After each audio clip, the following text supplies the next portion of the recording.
No livro do profeta Isaías, eu gosto muito de lembrar ali no capítulo 6, que o Senhor pergunta quem há de pregar para um povo que não vai ouvir. Claro que essa informação do povo que não vai ouvir vem um pouquinho depois. Isaías está ali e ele mesmo responde: eis-me aqui. No livro de Isaías também cita um profeta que no eis-me aqui ninguém sabe de onde ele vem, sabe para onde ele vai, não sabe quem ele é filho, porque a maioria dos profetas, quando começa os livros proféticos, diz que é filho de alguém. Hoje pela manhã a gente lembrou do filho de Amitai, que é o profeta Jonas.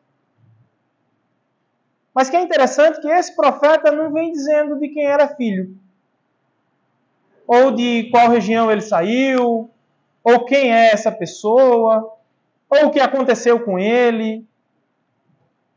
Mas o eis-me aqui apareceu para ele. E ele disse ao Senhor: eis-me aqui. E levou um teor de mensagem um pouco duro para um povo que não esperava. Eu não sei se vocês já tiveram esse pequeno desprazer, digamos assim, e está tudo bem dentro de casa, tudo tranquilo, parece a mil maravilhas, você está lá descansando no seu lar, assistindo uma TV, coloca um futebol lá na sua TV, coloca uma novela para assistir, está lá bem tranquilo. Antigamente as novelas ainda prestavam. Mas aí você está lá relaxado e do nada chega aquela notícia ruim, de uma vez. Que muitas vezes você não sabe nem quem foi que disse, mas a notícia chegou e mudou totalmente o seu dia. Aquela informação que chega transforma totalmente o direcionar do nosso caminhar no dia. É com base nessa história que eu peço aos amados que abram suas Bíblias no livro do profeta Naum. Naum, capítulo 1. Meditaremos na palavra do Senhor do verso 1 até o verso 7.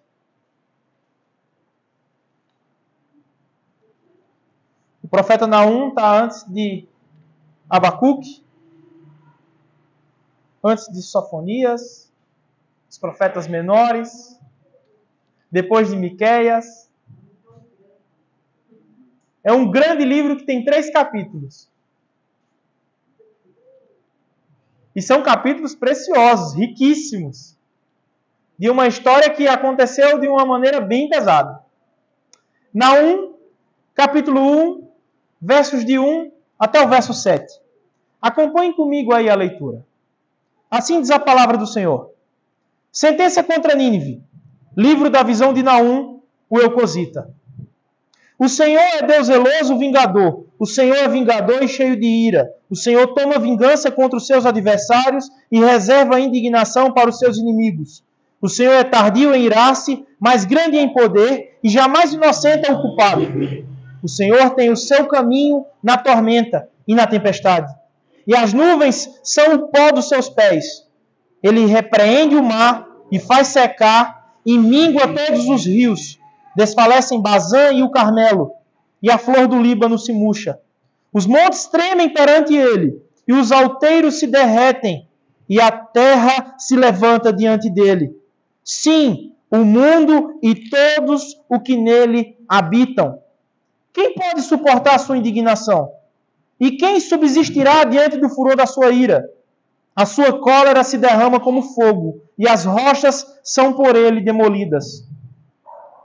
O Senhor é bom e fortaleza no dia da angústia e conhece os que nele se refugiam. Oremos ao Senhor. Santo Deus e amado Pai, mais uma vez diante de Ti por meio da oração, ó Deus. Depois de fazermos uma pequena reflexão, depois de louvarmos e cantarmos louvores a Ti, ó Deus, agora estamos diante da Tua santa palavra e da Tua santa mensagem, Pai. Que eu diminua e que o Senhor cresça. Que todos os atos deste momento, desse culto, seja feito para a Tua honra e para a Tua glória, no nome santo de Jesus. Amém. Amém. Uma mensagem duríssima. Aqui, um mensageiro totalmente desconhecido. Esse mensageiro, nós não sabemos qual a região que ele nasceu. Cita-se 4 lugares que possivelmente ele habitou. Ninguém sabe também o ano que foi escrita essa mensagem. Mas sabe que a mensagem chegou. Parece a nossa compra do Mercado Livre. Você faz uma compra, entra na internet, faz uma compra no Mercado Livre, ou para aqueles ainda que recebem cartas, você não sabe quem levou a carta, ou quem levou sua compra, ou como ela chegou ali, mas sabe que ela chegou. Porque alguém vai te chamar e você vai receber essa sua compra ou essa sua carta. O mensageiro, muitas vezes, ele é totalmente esquecido. Aqui, Naum é basicamente um livro que você não sabe quem carrega esse peso de informação. Mas o que vale lembrar nesse primeiro verso é que ele tanto cita o seu nome e diz que ele é um eucosita, da terra de Elcos. É tipo um menino chamado Vitor Mateus, o Max, dizendo para vocês aqui que vem de Arco Verde. Tá.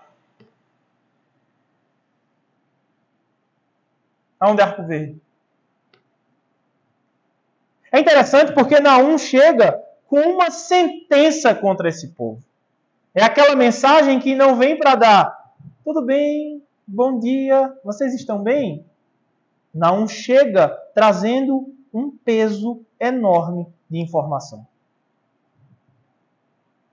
Para a gente entender um pouco sobre essa sentença sobre Nínive, a gente precisa entender um teor histórico. Que onde é que está acontecendo isso? Qual o contexto que Naum está trazendo esse peso de informação? Esse peso de informação vem para o Império Assírio. O imperador, o rei dessa época aqui, se chama Assurbanipal. Assurbanipal era um imperador que foi um dos homens mais violentos de toda a história dos impérios.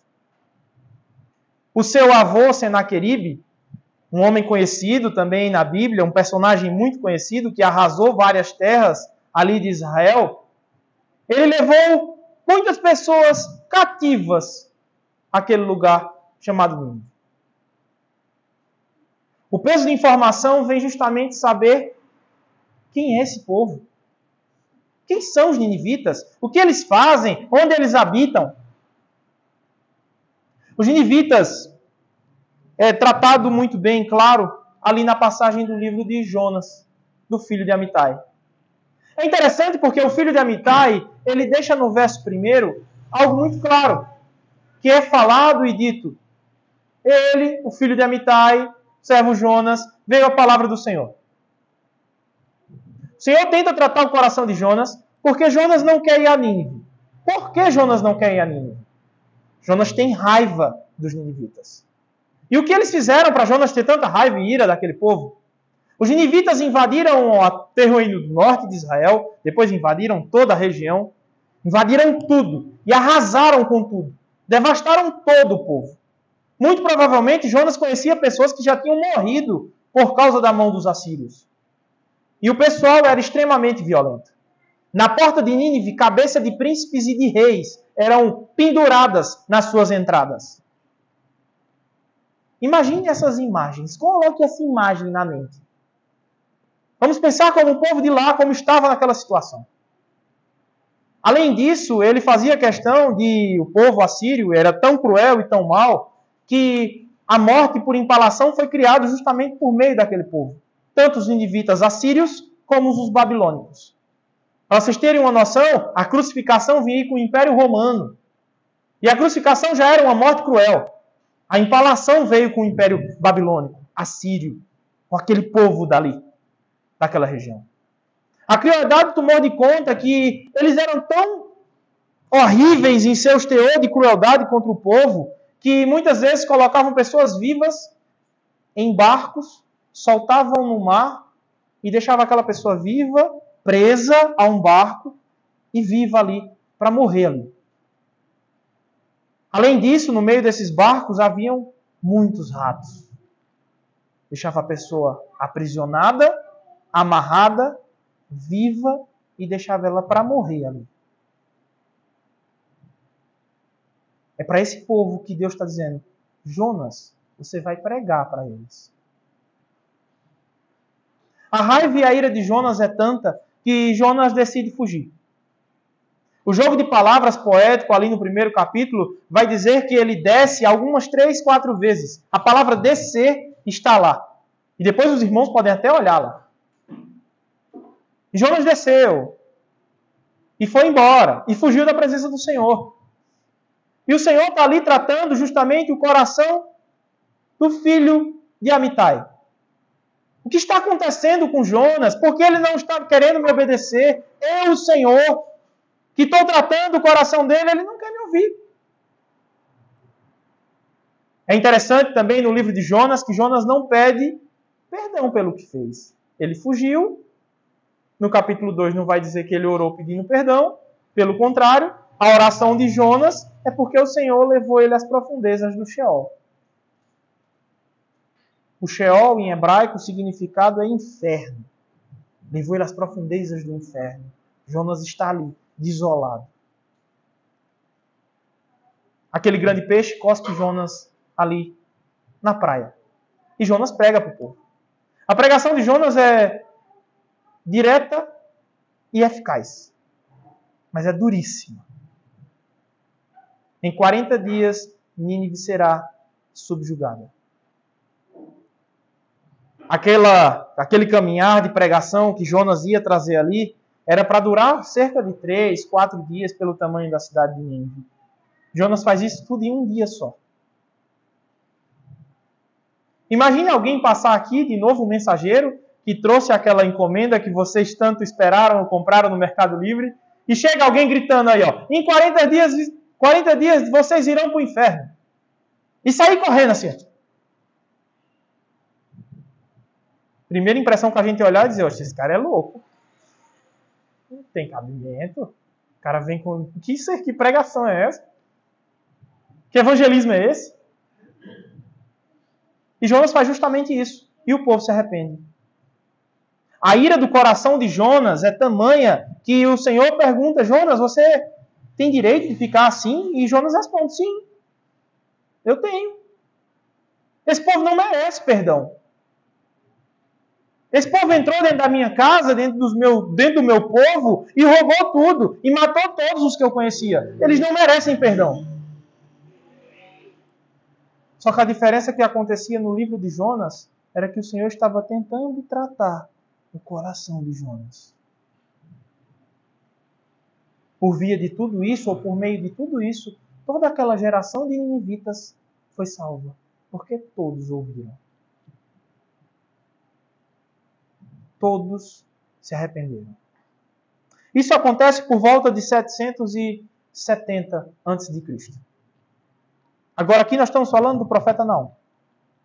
E o profeta Naum vai por volta de 680 a 650 a.C. Há uma diferença aí de coisa de 100 anos, quase. Em 720, o Império Assírio realmente arrasa com tudo. Entra rei, sai rei, entra rei, sai rei. Chegou até um rei chamado Sargão, que também era um homem muito cruel, mas Assurbanipal conseguiu superar de tanta maldade. Assurbanipal toma conta de toda aquela região e ele é o império mais forte da época. Ele quer invadir todas as regiões e agora nós vamos no sentido Egito, porque essa é a nossa intenção. Invadir tudo e tomar tudo, para que tudo esteja debaixo dos meus pés. Basicamente a mensagem dos assírios ali era essa.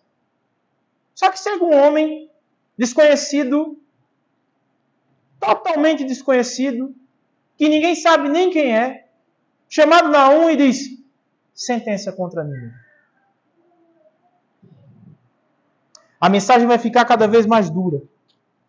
Perceba aí comigo no verso 2. O Senhor é Deus zeloso e vingador. O Senhor é vingador e cheio de ira. O Senhor toma vingança contra os seus adversários e reserva a indignação para os seus inimigos. Naum não disse que ia fazer justiça com as suas próprias mãos. O Augusto Nicodemos, um reverendo presbiteriano, que hoje serve na primeira igreja central de Recife, ele tem um livro chamado E se Deus for contra nós? É interessante porque é um jogo de palavras lá de Romanos, que se Deus é por nós, quem será contra nós? Mas e se Deus for contra nós? No livro do Augusto Nicodemos, ele lembra a gente que Deus é contra nós no pecado, principalmente em algumas atitudes. Isso é revelado e mostrado em Josué capítulo 7. Em Josué capítulo 7, a gente vai ver a história de um homem chamado Acã, que o Senhor disse, vai lá, vence a guerra, vocês, povo, vão lá, ganha a guerra, mas não rouba nada, deixa tudo para trás. E é interessante demais esse ponto, porque Acã parece que não ouviu o que foi dito. Acã não deu bola para o que foi falado. Acã vai lá, rouba um pote cheio de moedas e traz para dentro do povo de Israel. O povo de Israel, que tinha a vitória certa, perde a guerra. E aí todos perguntam, como assim? O Senhor estava conosco. E agora não está? Perdemos uma guerra ganha. O Senhor diz que há impureza dentro daquele povo. O texto lá vai dizer que Acã se arrepende. Há um arrependimento, pede perdão a Deus, pede perdão a Josué. Mas a justiça de Deus caiu sobre Acã. O povo de Israel apedreja Acã e sua família, esquarteja Acã, queima e coloca um punhado de pedras no lugar. Para que todo mundo lembre o que Acã fez. A justiça de Deus agora está caindo sobre Nínive. O Senhor é Deus, zeloso vingador. O Senhor é vingador e cheio de ira. O Senhor toma vingança contra os seus adversários. No único verso, a palavra vingança se repete 3 vezes. Quando um autor repete muito essa mensagem, tem que nos chamar a atenção. Perceba que a palavra vingança aqui não é aquela vingança de rincha de que um pai brigou com o outro, alguém que brigou na rua, arrumou uma inimizade e esse cara é meu inimigo para a eternidade. Não é isso. O povo de Nínive ganhou a bênção por vir de Jonas. Mas é um povo que não amava o Senhor. Assurbanipal cresceu os olhos para dentro do povo de Deus. Olhou para aquela região e disse, irei tomar. E tomou. Mal sabia ele quem ele iria enfrentar por vir pela frente. O Senhor é vingador. O Senhor se vinga e se ira, e a ira é uma ira santa. Muitas vezes lembramos só da parte amorosa do Senhor. E esquecemos de textos como esse. Vingança. Vingança. O Senhor, do seu trono, do seu sublime trono, Ele nos observa. Foi isso que nós vimos aqui na liturgia. Nos salmos que lemos. O Senhor está no seu trono, observando tudo.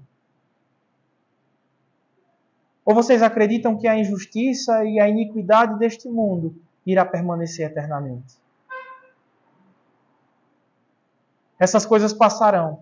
Os filhos de Deus estão sendo perseguidos cada vez mais. Quantas e quantas vezes nós vemos aí, por meio da internet, cristãos sendo perseguidos e mortos por levarem a palavra do Senhor.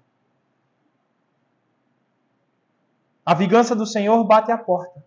E a vingança do Senhor, ela é pesadíssima. Pois, no verso 3 vai dizer que o Senhor é tardio em irar-se. Tardio em irar-se. Tardio em irar-se. É aquele que você vai juntando a paciência. Isso geralmente acontece com o filho e o pai, né? E mãe também. Você diz para o filho, não faça isso, ele vai e faz. Aí você vai, não faz isso, ele vai e faz de novo. Você vai perdendo a paciência. E vai perdendo a paciência. E vai repetindo a mesma informação. Muda. Até chegar no momento, no extremo, que aí vem a correção.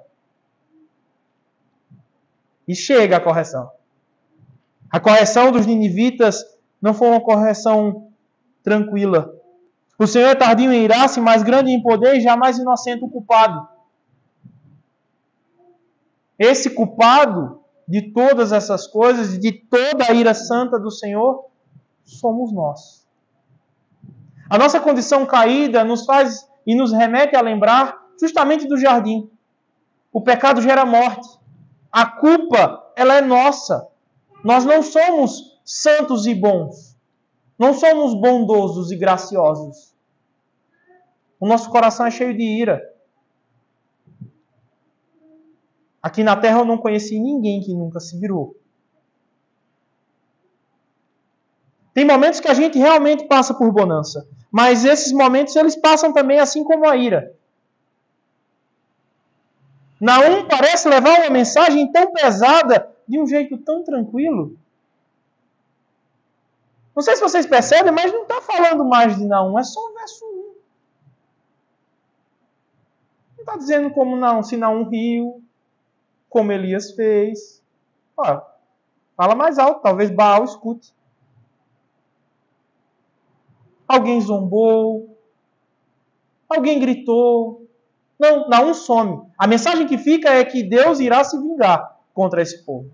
E a vingança do Senhor vem arrasar esse povo. A profecia do Senhor se cumpre. Mas ela vai se cumprir um pouquinho mais para frente. Aqui ele vai dizer que jamais inocente o culpado.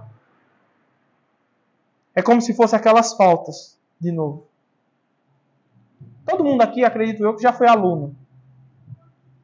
Quando você vai faltando na escola, você vai tomando falta. Chega uma hora que esse aluno que falta tanto, ele já é reprovado, porque já não tem mais como se recuperar por tanta falta. Essas pequenas faltas diante de um Deus poderoso, ela também vai sendo junta.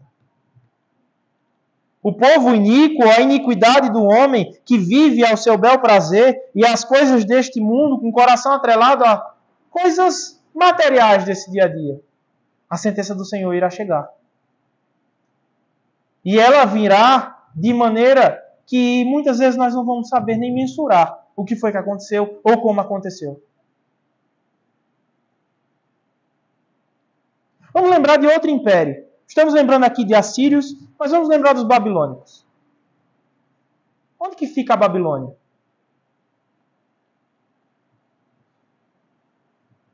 A gente sabe mais ou menos que fica ali ao oriente, ao lado norte de Israel. Mas o que é lá hoje? Nada. Nada. Alguns livros de histórias vão dizer que lá é um cemitério. Nada. O maior império de todos, da época. Nada.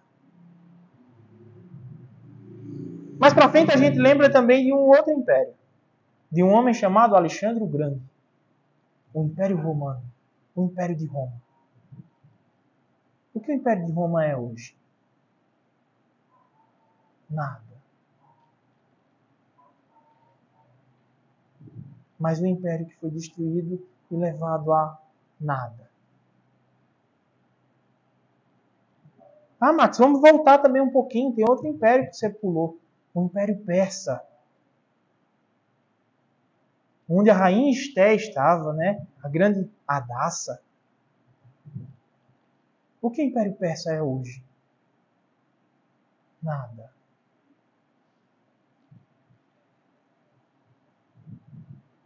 Os assírios, o fim dos assírios veio em 612 a.C. Esse império foi totalmente arrasado por um povo que era bem pequeno ao seu redor. Já deixo o spoiler que não foi o povo de Israel. Mas o Senhor permitiu que um outro povo bem pequeno invadisse lá e tomasse tudo. Um império que era pequeno na época e depois se tornou grande.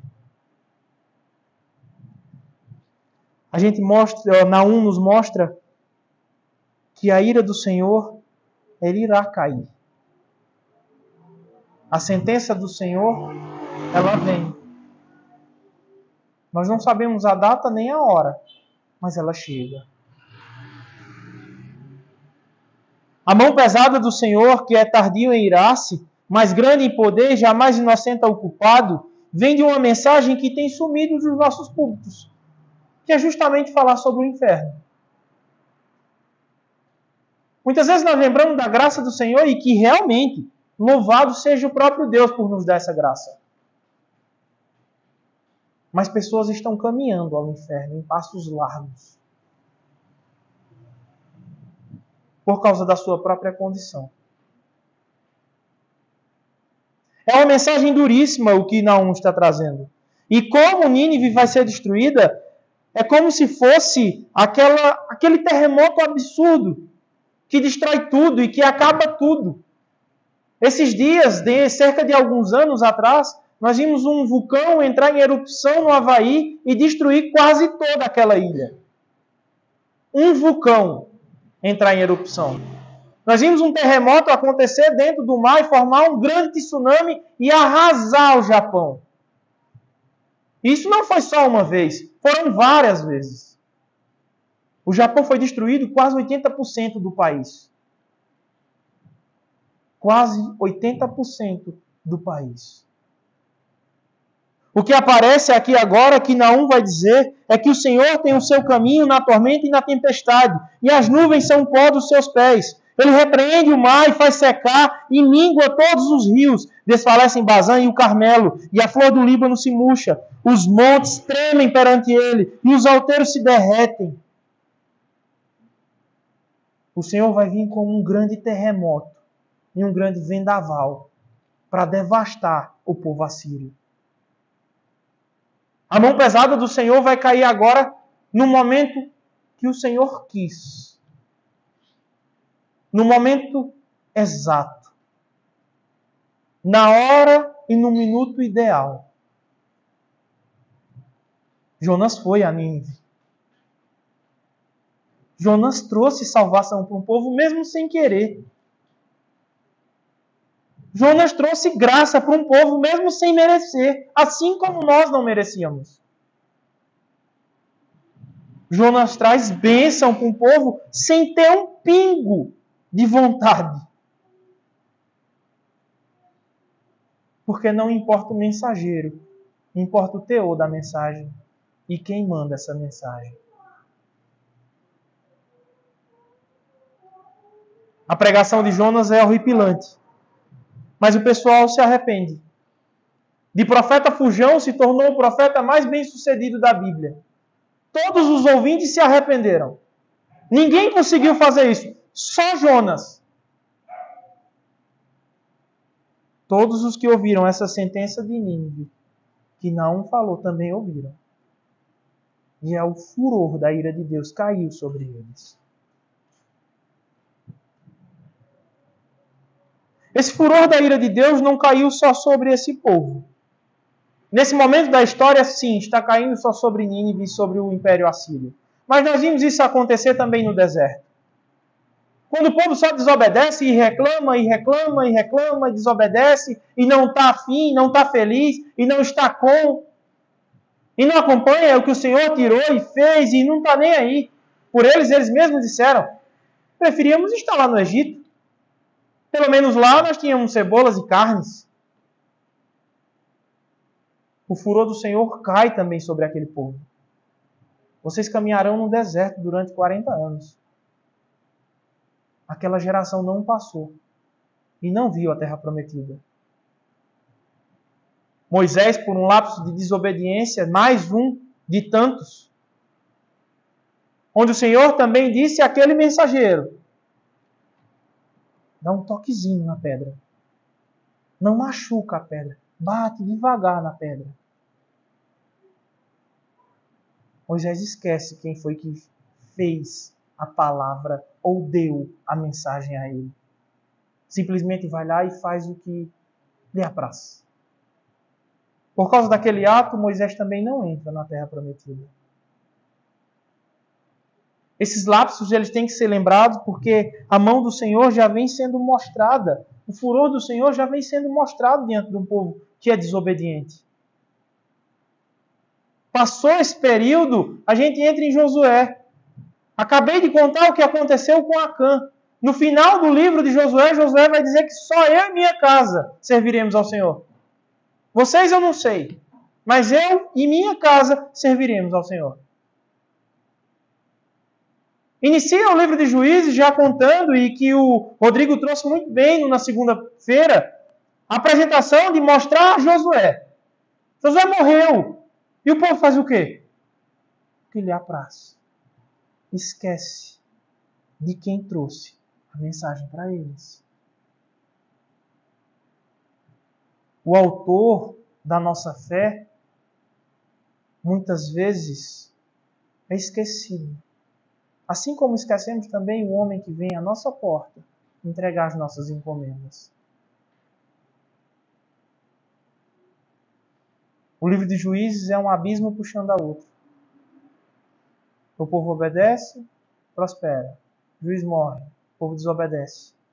A mão do Senhor cai sobre eles. O povo volta, pede perdão. O Senhor levanta o juiz. E isso vai só se repetindo. Entramos no livro de Samuel com um povo irado. Olha diante de Samuel e diz: Samuel, nós queremos ter um rei. Mas não é ter um rei santo e justo. Queremos ter um rei porque as outras nações têm. A mão do Senhor cai sobre o povo de Israel. Toma Saul. Toma Saul. Fica com ele. Um abismo puxando o outro. Levanta um rei segundo o coração de Deus chamado Davi. Mas no reinado de Davi houve paz e bonança? Houve. E houve muita desobediência do próprio rei. Porque aquele rei não era o rei justo e ideal. O Senhor era rei daquele povo, mas o povo queria um rei físico. Precisamos de um rei. Precisamos de um homem que nos governe. E ali vai um abismo puxando o outro. Natan traz uma profecia dizendo: a sua casa morrerá pela espada. E realmente isso que acontece. O povo se divide logo mais para frente e acontece toda essa tormenta. Perceba que a ira do Senhor vai sendo apresentada em todos os momentos, até chegar no momento que Nínive irá tremer. E não só isso, ela também irá temer a mão do Senhor. Sofonias vai lembrar bem clarinho. Curva-se ou cala-te diante do Senhor teu Deus. Cala-te diante do Senhor teu Deus. Nínive não sabe o que virá, mas a mensagem é profunda. Esse Deus que repreende o mar, que faz secar, que mingua todos os rios, que desfalecem Bazã e o Carmelo, que são montes e montanhas muito altas. E a flor do Líbano se murcha. Uma flor que sustentava assim como o mandacaru na seca, que fica verde, onde não tem água. Ele faz secar. Ele acaba com tudo. Ele seca os rios. Ele envia o seu filho Jesus para que no meio da tempestade, a tempestade se acalme pelo seu falar. Esse Deus poderoso que nós servimos é o mesmo Deus que irá se vingar e irá descer a sua ira contra o povo que é contra ele. A ira do Senhor caiu sobre Cristo Jesus. A ira do Senhor foi paga ali na cruz. O lugar onde nós jamais seríamos inocentados. Mas que no meio daquele momento, aquele Deus que também se ira, que é tardio em irar-se, traz misericórdia a um crucificado junto dele. O reverendo Helder Cardim esteve em Pirassununga esses dias e que ele é professor também. Ele trouxe uma referência fantástica e é uma sacada que eu não tinha observado ainda. Muitas vezes nós olhamos para os 3 crucificados, Jesus e os 2 ladrões. O Helder Cardim disse: essa visão é uma visão um pouco estranha. Mas por quê? Porque um se arrependeu. Então era Jesus, um ladrão e um irmão em Cristo. Foi mais um crente que foi salvo no madeiro. A justiça do Senhor caiu sobre aquele crente. Ele pagou pelos seus próprios atos. Nós também iremos pagar diante do Senhor em justiça. Com a justiça santa. Com a confiança de que nosso advogado é Jesus Cristo. Ele é o nosso intercessor. Pois nós sabemos que nós não conseguiríamos chegar a Deus sem que Cristo viesse. Sem que o Espírito Santo do Senhor sondasse o nosso coração. Mas ele levanta o último ato de ira do Senhor no verso 6 aqui na 1. Quem pode suportar a sua indignação? E quem subsistirá diante do furor da sua ira? A sua cólera se derrama como fogo, e as rochas são por ele demolidas. A imagem aqui agora é de um vulcão entrando em erupção. Eu lembrei agorinha sobre o que aconteceu no Havaí. E como foi que o povo conseguiu conter o vulcão? Não teve como. O povo não conseguiu conter. Simplesmente, a maioria dos moradores saíram do seu lugar de moradia, abandonaram tudo e se mudaram. Casas, comércios, carros, sonhos, vidas foram tiradas ali naquele vulcão. E o vulcão acabou como? Pelo simples ato de um Deus que cuida do seu povo mesmo nesse meio. No meio dessa ira, no meio desse furor, no meio desse mal, o Senhor protege e salva os seus.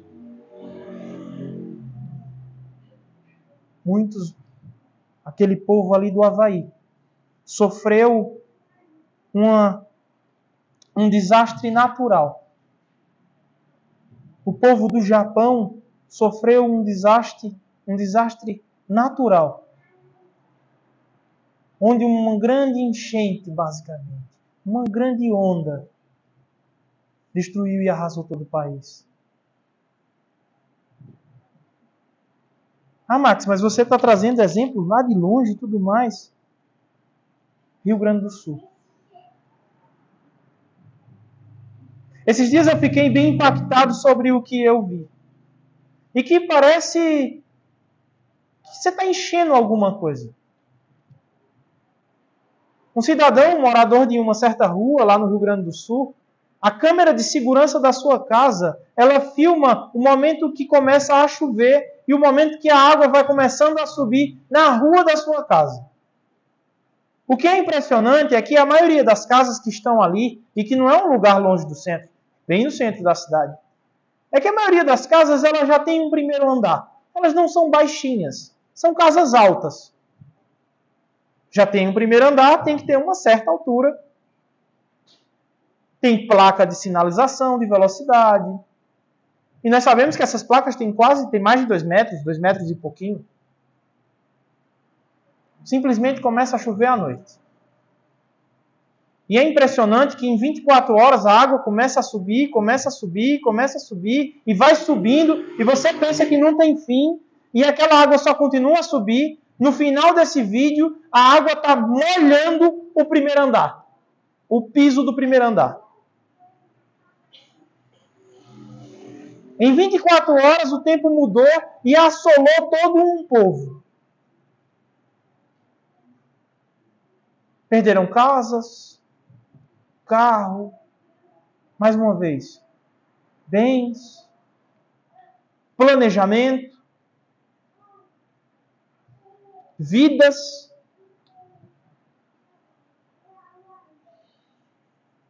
Isso tudo aconteceu e o Senhor não desampara os seus mesmo assim.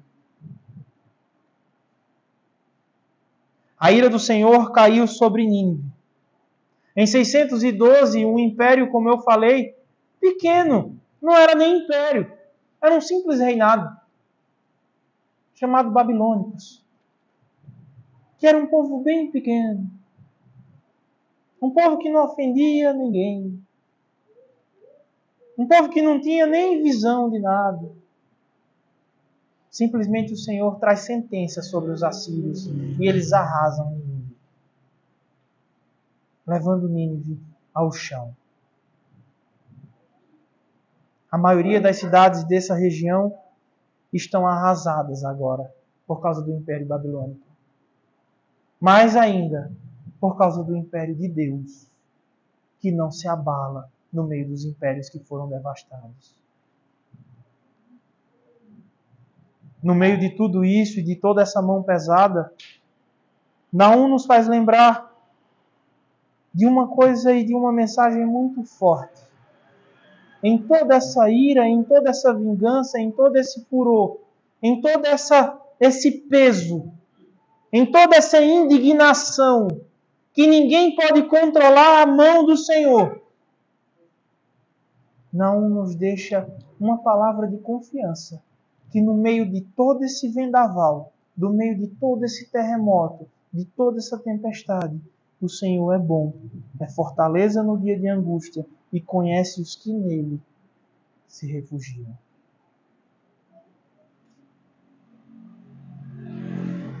Pessoas foram mortas pelo governo assírio. Cristãos, servos do Senhor, são mortos hoje por levarem a palavra de Deus. Mas a ira do Senhor irá chegar. A sua mão poderosa irá vir. E que a confiança que Naum tem em trazer essa informação tão dura seja a nossa confiança em estar refugiado no Senhor, que é a nossa fortaleza. Que no meio do vendaval, da tempestade, da tristeza, de briga, discussão, cisma, situação que a gente olha e diz, eu não tenho como resolver. Essas pessoas que perderam tudo, como elas irão ter tudo de novo? Eu trouxe essas, mas nós poderíamos passar o dia todo contando aqui. Brumadinho, no Rio de Janeiro, o que aconteceu em Niterói. Quantas e quantas cidades não foram arrasadas? A própria Recife.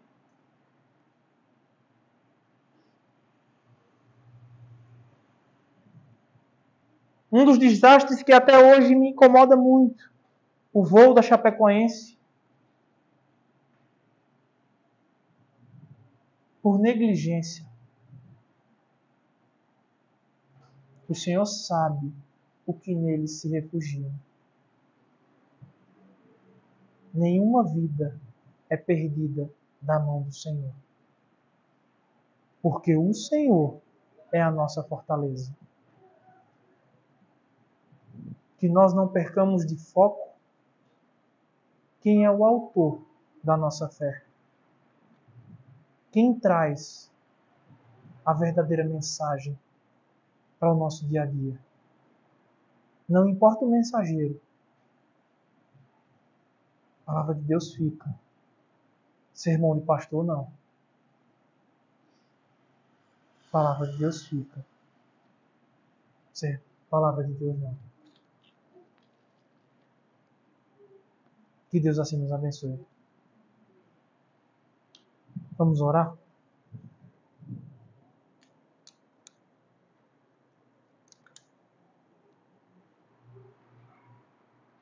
Santo amado Deus e justo Pai. Senhor, estamos diante de Ti, Pai, com o coração quebrantado. Pois sabemos que somos culpados, Pai, pelos nossos pecados e pelas nossas negligências, Pai. Ó Deus Santo e Justo, perdoa os nossos pecados e as nossas faltas, Pai. Tende misericórdia dos Teus servos. Tende misericórdia de mim, Pai. Que somos pecadores e pó dessa terra. Sem Ti nada somos, ó Deus. que precisamos de Ti em todos os momentos, Pai. Que no momento de tormenta o Senhor venha com seu furor santo e nos defenda, Senhor. Não nos deixa, Pai, se perder nas veredas deste mundo.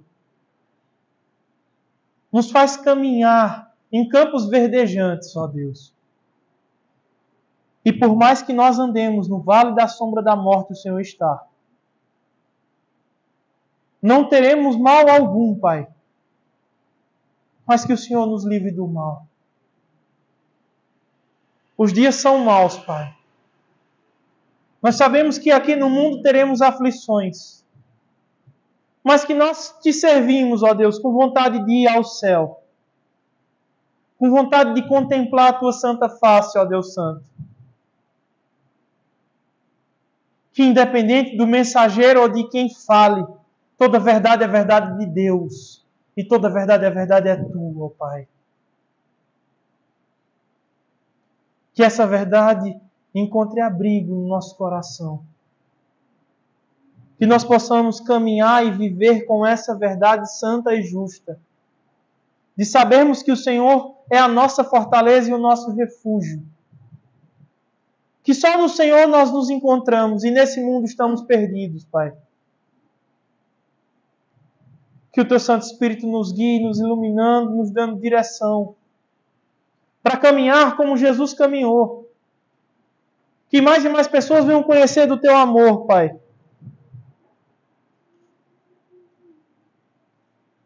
Pai, vai à frente. Toma as nossas decisões. Nos faz servos fiéis e obedientes, Pai. Que o Senhor seja por nós. E que nós possamos sempre ser levados ao arrependimento quando pecarmos.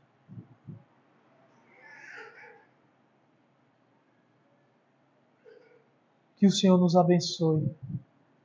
No nome santo de Jesus. Amém.